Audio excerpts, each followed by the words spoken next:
What's up guys, I'm Ryan Tuerck, and here are 3 tips for amateur drivers. Number 1, driving with better drivers. So if you're trying to progress your skill set, the best way to do that is to definitely be able to drive with guys that are more skilled than you, and also asking questions around the pit. You know, we have an awesome like-minded community out here with a bunch of awesome drivers, and you shouldn't be shy to be asking people for help. Number 2 would be to spend your money in important places. So just because you want something doesn't necessarily mean that that money's being well spent towards what you're trying to do for your progression. So is seat time more important?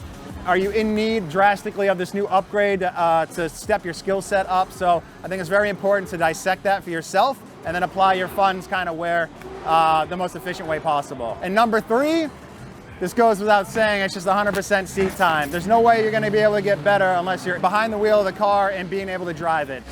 All right guys, that's it for me. If you want more information, hit me at the Throdle app.